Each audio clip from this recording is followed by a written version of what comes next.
O Trilhas da Democracia de hoje debate o setor cultural em tempos de pandemia. Os nossos convidados são Gabi Apolônio, musicista, produtora e gestora cultural, e Antônio Gutierrez, o Guti, produtor cultural e criador do festival Hack Beat e do festival Animage. Gabi, Guti, sejam bem-vindos ao Trilhas da Democracia. Gabi, qual é a situação objetiva, em termos materiais, dos trabalhadores que compõem o setor artístico, cultural do estado de Pernambuco? Boa noite, Marco. Boa noite a todos que estão me assistindo, nos assistindo agora, né, todos e todas. O setor cultural ele tem várias naturezas diferentes, né? Mas atualmente nesse período, uma vez que o setor cultural ele trabalha muito com relação a público, né, a espectadores, o setor ele está bem prejudicado com a pandemia. A gente tem muitas das áreas trabalhando, se mobilizando com campanhas para distribuição de cestas básicas, né? A área do audiovisual, a área circense, é, os trabalhadores do artesanato, né? Os profissionais do artesanato, músicos. A gente está numa situação bastante delicada com essa pandemia, porque a gente está em casa, né? O setor da cultura foi o primeiro setor que parou e será o último setor que vai retornar, né? Um dos últimos setores que vai retornar às suas atividades, uma vez que ele trabalha com aglomeração, né? Ele trabalha com o ajuntamento de pessoas. E esse ajuntamento de pessoas é o que gera renda para o grupo, para a produtora, para o artista, né? Para as companhias de teatro, de circo, etc. E a gente vive praticamente da rua, né, da mobilização, da movimentação na rua, e essa movimentação na rua, ela hoje não existe, está bastante escassa, e em alguns setores está realmente proibido, né? Não tem como você trabalhar se o seu setor está proibido de atuar no mercado. Guti, quais são as perspectivas futuras dos organizadores de festivais? Como é que serão os festivais após o fim da pandemia da Covid-19, quando entrarmos naquilo que chamam de nova normalidade? Boa noite, Marco. Boa noite, Gabi. Boa noite a todos e todas que estão nos ouvindo, nos vendo. Prazer estar nesse programa. Muito obrigado pelo convite. Então, acho que a gente teve uma sorte ainda aqui, principalmente nos estados e cidades que fazem o carnaval, porque a gente conseguiu fazer o carnaval, né? E isso acho que deu, assim, mesmo como é tradição aqui, que o poder público atrasa muito com cachês nos pagamentos, mas o segmento da música começou o ano já com um evento realizado e, com, de certa forma, com algum recurso já irrigado na cadeia da música, né? E realmente a situação agora está bem complicada, e o que a gente tem feito com os festivais é exatamente questionar como vai ser, quando é que a gente vai começar a poder realizar os eventos presenciais. Como disse Gabi, no nosso segmento, que é o segmento da música, todos os segmentos artísticos, uma característica é a aglomeração, as pessoas estarem ao vivo, onde está toda a magia, né, da arte, assim, não só a atividade artística em si, mas o encontro também. O encontro é uma experiência, né? E a gente está privado disso, e que nós estamos questionando exatamente, por exemplo, o Hack Beat a gente faz no Carnaval. Eu tenho também um festival de animação, que é o Animage, agora em outubro. E a gente está criando o plano A e plano B, né? Para outubro mesmo, a Animage está já montando uma versão digital, inclusive com a TV Pernambuco, talvez a gente faça uma parceria, mas a gente não tem recurso para o festival, porque os editais todos parados, todas as fontes de recursos estão também estagnadas, o edital público que a gente sempre inscreve, e também as empresas, né? Então, a gente não tem ainda o fluxo dos patrocínios, está tudo travado, mas mesmo assim a gente está pensando o festival, o Animagem Digital, até outubro, ver como acontece, e o Hackbeat também, a gente está pensando nesse plano A e plano B. de ter a possibilidade de ter carnaval ou não, que está se questionando até a possibilidade de sediar o carnaval, né? O que não pode a gente fazer um evento e colocar em risco o público, né? E isso realmente é impensável. Mas é importante esses eventos ao vivo, como o Hackbeat. Para você ter uma ideia, Marco, a gente emprega diretamente no Hackbeat, que são 4 dias, se a gente somar os músicos, as bandas que sobem no palco, equipe técnica, equipe de produção, equipe de montagem, de luz, som, transporte, dá quase 300 pessoas empregadas diretamente, sem falar hotel, restaurante, empresas aéreas que estão envolvidas nisso. Então, é significativo. Imagine, somando todos os eventos que acontecem aqui em Pernambuco, você tem uma ideia de como está estagnado, de como está prejudicando a cadeia, sabe? Artística mesmo. Mas eu acho, por outro lado, que essa pandemia está fazendo que a gente repense tudo. Esse é um ponto muito importante. Hoje mesmo eu estou aqui na quarta participação de reuniões online, pra você ter uma ideia, participando de várias. Então, isso tudo envolve questionamentos, novas tecnologias, plano para futuros, de como financiar a cultura, ou seja, de como a gente trabalhar em equipe, trabalhar em associação. Então, acho que a gente vai sair disso realmente muito mais organizados, muito mais fortes, sabe? Isso eu tendo a olhar por esse lado positivo mesmo. Isso vai passar, a gente vai voltar, e eu acredito, muito mais organizados, muito mais fortes em todos os sentidos, desde o tecnológico até mesmo o organizacional. Gabi, você tem essa mesma visão otimista que Guti acaba de expressar para os tempos pós-pandemia? Será que essa janela de oportunidade que se abre será ocupada por esses trabalhadores da arte, da cultura, do setor popular? Aqueles artistas, homens e mulheres da arte e cultura do Alto José do Pinho, de Brasília Teimosa, de Casa Amarela, de Peixinhos, dizendo em uma só palavra, né, esses trabalhadores da arte, da cultura, das periferias da região metropolitana do Recife?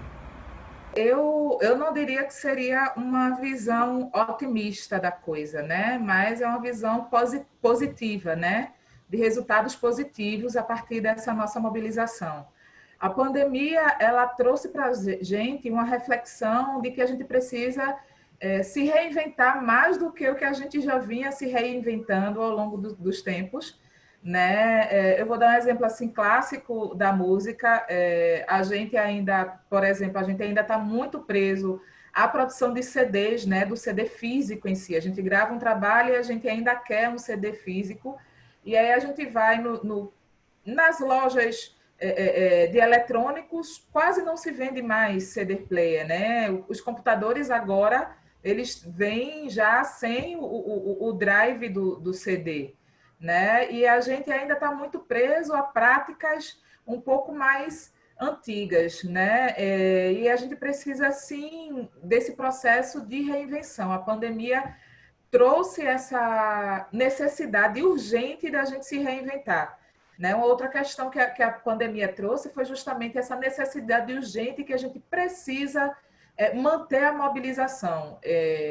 Eu, Guti, a gente vem de um processo de mobilização ativista, né, dentro da cultura de coisa de 10, 15, 20 anos, e a gente viu altos e baixos, só que a última baixa que a gente teve de mobilização social da cultura foi 10 anos atrás, e desde 2011, mais ou menos, 2012, que a gente não vê esse ápice, sabe, da mobilização, da união dos fazedores de cultura para poder ver uma melhora no setor.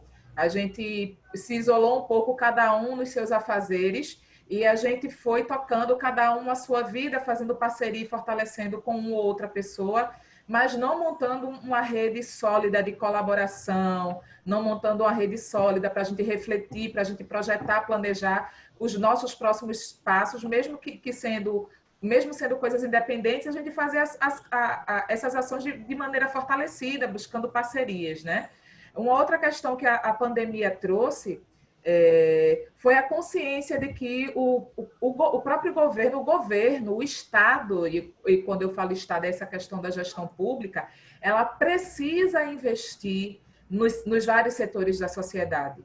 Né? A gente vinha numa movimentação de Estado mínimo, né? de retirada de investimentos, retirada de intervenção do Estado, e a gente, nessa pandemia, a gente percebeu, e aí a mobilização vem muito nesse sentido, né, do setor cultural, porque a gente percebeu que sem a intervenção do Estado, nada acontece. Na cultura, não vai acontecer. Porque, como você mesmo falou, dentro da cultura, a gente tem um grande setor aí de cultura tradicional e de cultura popular. E a cultura tradicional e a cultura popular é um recorte que a gente tem, que é um recorte que esse acesso é um acesso basicamente comunitário, gratuito. Né? E se não houver intervenção do Estado, esses setores da cultura tradicional, da cultura popular, ele não consegue sobreviver. Quem trabalha, por exemplo, com uma banda, ela ainda consegue, através de venda do trabalho, realização de apresentação artística. Quem trabalha com festivais como o GUT ainda consegue uma mobilização e conseguir um capital social e um capital financeiro que você tem uma certa tranquilidade, mas o setor da cultura popular, ele não tem essa perspectiva de ação, né? Porque é um setor que envolve muita gente com baixa valorização, né? Você vê a comparação de um cachê de um maracatu, que, como você falou, se conseguir 3 apresentações durante um ano é muita coisa, né? Mas um cachê de um maracatu que você paga pelo menos metade dos batuqueiros, né, para poder sair na rua. Você paga pelo menos as pessoas que sustentam os símbolos principais, né? Aquele que segura o estandarte, que segura o paio, a dama do passo. Você precisa manter essas pessoas, né, para poder fazer o maracatu existir. Então, é um setor que tem muita gente envolvida, mas é um setor que é muito pouco valorizado, principalmente pelo mercado. E aí a gente viu nessa pandemia que sem a intervenção do Estado a gente não consegue avançar nas políticas de manutenção, de preservação, de fruição, de circulação e de fomentação. E aí essa pandemia ela veio trazer isso para a gente, assim, essa consciência de que se a gente não se mobilizar e a gente não buscar esse diálogo e essa cobrança, esse controle social mesmo junto ao Estado, a cultura ela vai tender a ser, alguns setores culturais vai tender a ser engolidos por outros setores culturais. E aí eu digo outros setores, os grandes, né? As grandes gravadoras, os grandes produtores. E eu falo grande, é grande mesmo, sabe? Rock in Rio, Lollapalooza, né? Esses menores e regionais que a gente tem, a tendência é ser engolido se a gente não tivesse intervenção do Estado.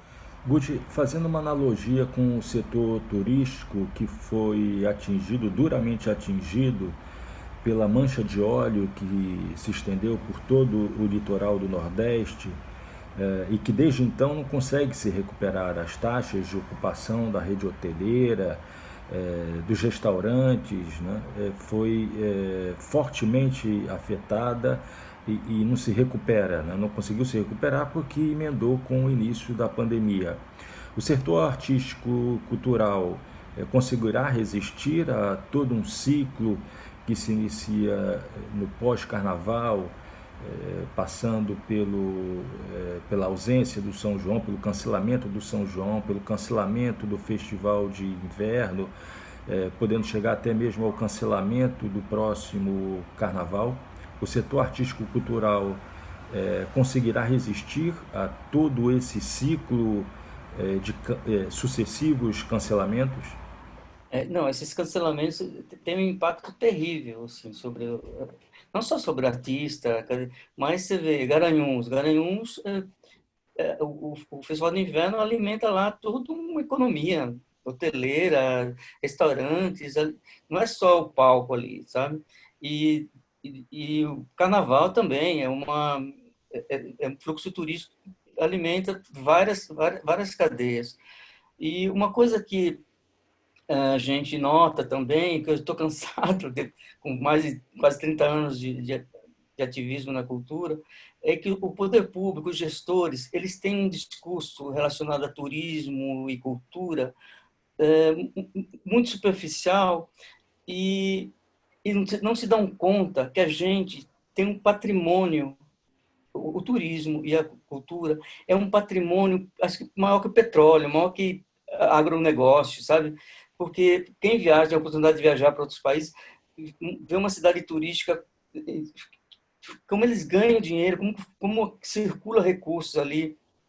E a gente tem esse patrimônio incrível, incrível, e é tratado de uma forma poética, assim, superficial, que a maioria dos gestores tem essa coisa neoliberal, né, de o mercado, Um tratamento mas, quase e não caricatural, vê né? isso como negócio, entendeu?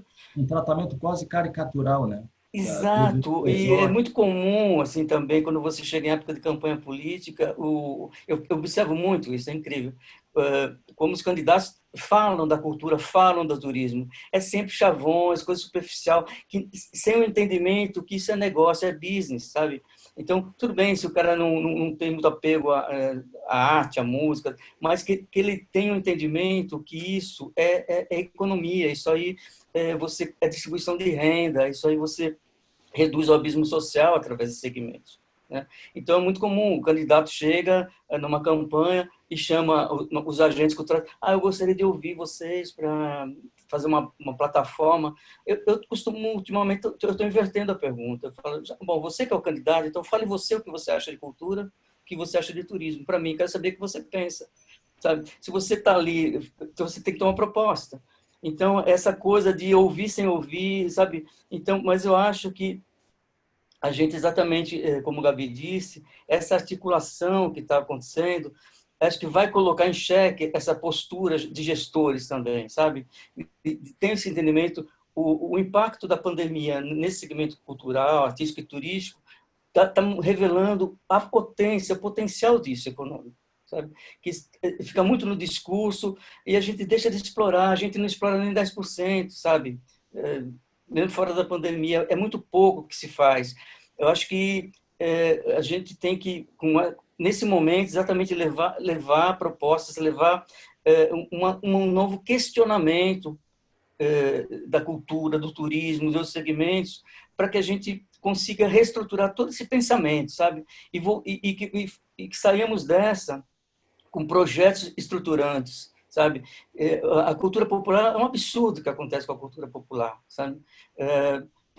Você vê lá no Carnaval, eu acho que no Carnaval, no lugar do Marco Zero, devia ter uma passarela da tradição, sabe? Que o turista, eu fiz agora que o Rec Beach trouxe os Funiodo de Águas Belas, foi incrível, assim, a gente vê que o público, não só da cidade, mas de fora, fica encantado com aquilo, né? Então, isso é um potencial turístico e é muito mais que trazer uma banda de pop rock no Carnaval, que não tem muito sentido, de repente. O Rec Beach, a gente tem uma característica do festival que tem essa coisa mesmo de mistura de som, mas eu acho que o Carnaval como um todo tem que investir mais na tradição também, sabe? Até como pisando mesmo atração turística para as pessoas virem conhecer, porque não tem quem não saia encantado com isso. Qual é a relação que se estabelece, que vem se estabelecendo entre os setores da arte e da cultura com os poderes públicos? Quando eu falo poderes públicos, eu me refiro aos poderes municipais, particularmente a Prefeitura do Recife, a Prefeitura de Olinda, o governo do estado de Pernambuco e até mesmo o Ministério da Cultura. Todos nós sabemos que em tempos de retração o mercado se retira e o Estado, o poder público, passa a desempenhar um papel fundamental, ou deveria representar um papel fundamental na subvenção da arte e da cultura. Gabriela, em que pé anda o diálogo com esses poderes públicos? A gente está numa situação um pouco delicada, né? Melhorou um pouco agora com a aprovação da Lei Aldir Blanc, que é o que veio dar um suspiro, né, para ações emergenciais na área da cultura, mas a gente vem de uma realidade de ausência mesmo, assim, sendo bastante sincera, de ausência do poder público frente a essa situação para os trabalhadores e fazedores de cultura do Estado. Dentre esses, o único que durante este período buscou fazer alguma coisa foram algumas prefeituras Dentre elas, uma delas foi a Prefeitura do Recife, né, que conseguiu fazer um São João dentro desse processo inclusive de negação, né, porque todo o recurso foi voltado para as questões do combate à pandemia, mas esqueceu-se que o combate à pandemia também diz respeito à manutenção das pessoas nas suas casas de forma tranquila. E quando é a manutenção de pessoas nas suas casas de forma tranquila, você precisa pensar também nesses fazedores de cultura e que só trabalham com cultura, né? Que não tem como sair, não tem perspectiva de trabalho agora e tem muita gente passando por necessidade, mas houveram, inclusive, intervenções do Estado para que não houvesse nenhum tipo de ação emergencial para o setor, né? A gente vem de um embate por exemplo, eu sou suplente do Conselho Estadual de Política Cultural, mas a gente vem de um embate desde março, junto ao governo do Estado, para que a gente consiga ter ações que possam mitigar essa situação. E a gente só está vendo o movimento do governo estadual agora, com a aprovação da Aldir Blanc, que ainda é uma grande incógnita, né? A gente ainda aguarda a regulamentação da aplicação desse recurso que está vindo do governo federal, mas a gente vem de uma situação de bastante declínio, e isso não é de agora. A gente já chegou a ter no Estado, Marco, um PIB, isso na finalização do governo Lula, né, que a gestão Gilberto Gil e Juca Ferreira, né, do Ministério da Cultura, a gente já chegou a ter no Estado um PIB de 14%, voltado para o setor cultural, né, juntando cultura e economia criativa. Economia da cultura e economia criativa, e nacionalmente falando, a gente já chegou a ter um PIB de mais ou menos 8% nesse período, até 2011, 2012, por aí. Cultura movimentava muito mais do que vários outros setores, né? Só que a cultura ele diz respeito a desenvolvimento de cognição, desenvolvimento da capacidade de reflexão, e de conscientização, né, sobre direitos e deveres, porque cultura desenvolve a nossa individualidade, a nossa percepção como indivíduo e cidadão no mundo. E isso, de certa forma, não é interessante, principalmente para esse governo que a gente tem atualmente, federal, né? E aí a gente vem desde 2016 adiante, na realidade, meados de 2015 adiante, nesse ataque direto ao setor cultural. E é ataque mesmo, iniciando com a tentativa de retirada do Ministério da Cultura, não conseguiu, mas ano passado, né, com a ascensão da extrema-direita ao poder, a gente perdeu o poder junto do governo federal, né? A gente não tem um Ministério da Cultura, os recursos de cultura estavam parados, tanto é que a Aldir Blanc não é um recurso extraordinário, é um superávit que era para ter sido aplicado desde 2006 até 2009 na cultura e não foi, né? Na realidade, é uma distribuição para todos os... tem uma tentativa de distribuição a todos ou quase todos os setores da cultura de um recurso que é direcionado para a cultura e não foi aplicado nesse setor. A gente vem de um processo de negação, que a pandemia ele deixou mais transparente essa ausência do Estado nessa relação, né? A gente vê, existem cidades que fizeram carnaval e que ainda não pagaram os cachês, muitas delas disseram que não vai pagar o cachê, porque está no combate à pandemia e são verbas que não têm nada a ver, né? Verba da pandemia com a verba inclusive de um serviço que foi prestado já, né, para a população, e essas pessoas dependem desse recurso porque investiram no carnaval e muitos investem, né, as economias para fazer um carnaval legal para a população e está aguardando esse pagamento desse cachê que não chega, né, para quem participou do carnaval. É um problema crônico, né? É um problema do pagamento dos cachês, né? É um problema crônico, e a pandemia deixou mais crônico ainda para alguns municípios, em especial para alguns municípios, né? Inclusive tiveram municípios, o próprio governo do estado colocou que uma das ações de mitigação da pandemia para o setor cultural era pagamento do cachê e pagamento do Funcultura. Isso não é uma mitigação de algo que já aconteceu, um edital que já aconteceu ano passado, ano retrasado, e um serviço que aconteceu em fevereiro, antes desse processo de isolamento e quarentena. Né? Na realidade, precisa ser pago, porque foi um serviço que já foi executado. Guti, quais são as iniciativas que vêm sendo feitas por parte do setor artístico e cultural pernambucano para empreender esse diálogo com o setor público, particularmente com o governo do estado de Pernambuco? Sim, como disse a Gabi, a gente... bom, a gente estava vindo, antes de chegar a lei Aldir Blanc, já com uma preocupação muito grande com a forma, com, principalmente no governo do estado, os gestores da área da cultura vinham atuando, assim, para ser bem sincero, com muita lentidão, sem proatividade. E quando chegou a Aldir Blanc, acendeu uma luz amarela no nosso painel, assim, pô, peraí, a gente vai ter que organizar, de alguma forma, pelo menos nosso segmento da música, que a gente atua mais na música. E foi que a gente fez uma convocatória a partir de um grupo, Melina, então a gente começou a trazer para um grupo, de uma forma horizontal, agentes da cadeia da música pernambucana. Então, e a gente conseguiu formar um grupo bem bacana, bem coeso.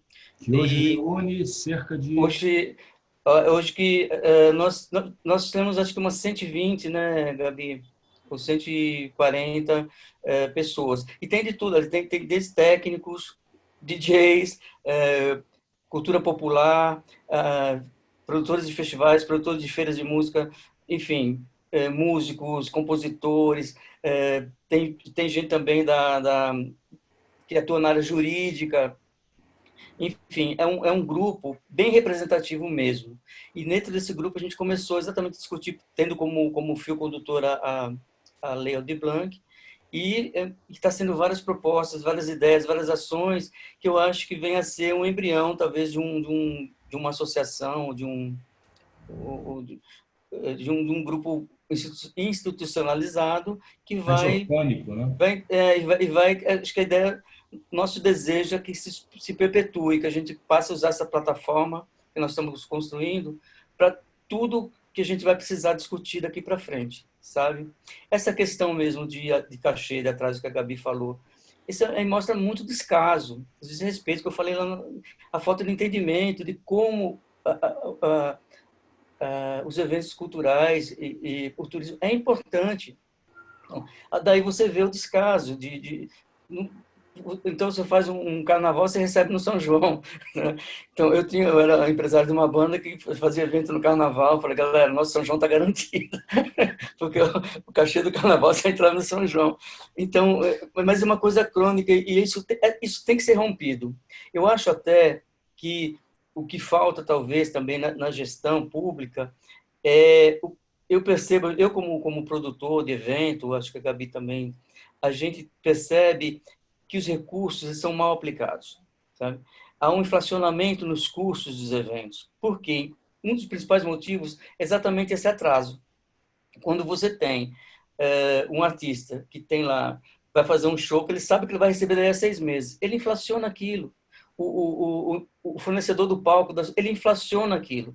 Se tivesse uma gestão... Já incute no seu orçamento lógico. essa perspectiva Então, do atraso do pagamento. eu acredito, grosso modo, que daria para baratear, se houvesse um cronograma de desembolso bem definido, bem claro, daria para contratar serviços e artistas com um custo menor de entre 30% e 40%. Sabe? Tenho certeza. Porque se você sabe que você vai receber daí a 15 dias, você não vai inflacionar aquilo, sabe? Então, eu acho que essa forma de gerir também encarece muito e vai virando uma bola de neve. O evento fica muito caro porque não se você vai empurrando uma coisa que virou uma coisa crônica, assim, um problema que assim, virou um normal, sabe? E precisou, de repente, uma pandemia para... Peraí, gente, isso não pode continuar acontecendo. Isso a gente discute, a gente tem discutido tudo no grupo. E essa é uma das questões. De como a cultura, a música pernambucana é riquíssima, Marco. sabe? Todo mundo fala. Assim, eu vou para eventos nacionais e internacionais de música. É entediante alguns lugares que a gente vai. Aqui não, cara, a gente tem uma coisa riquíssima, impressionante, sabe? Então, nossos artistas têm que estar circulando, tem que ir para o exterior, tem que circular pelo Brasil.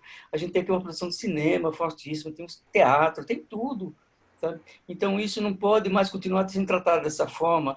Tem que ser prioridade. Tem que ser prioridade como Não pode mais ser tratado de maneira acessória. Como é o segmento de serviço aqui, que é o carro-chefe do Estado, sabe? Isso tem que ser prioridade na nossa... como é o segmento hoje tecnológico, que tem uma prioridade. Acho que tem que ser pauta, tem que ser prioridade. Então, dentro desse grupo, a gente está discutindo tudo isso, acho que a gente vai conseguir dar uma contribuição muito legal, sabe? E tem outros grupos também do audiovisual se organizando. Então, acho que está acontecendo um momento bem interessante hoje na cultura pernambucana, com os diversos agentes atuantes que estão se realmente organizando. Acho que vem uma pauta aí de mudanças bem significativa. Guti e Gabi, o Trilhas da Democracia está chegando ao fim no dia de hoje. Gostaria muito de agradecê-los e desejar boa sorte, esperando que o setor artístico e cultural se recupere, consiga se reinventar e dar a sua cota de contribuição na reconstrução democrática do nosso país.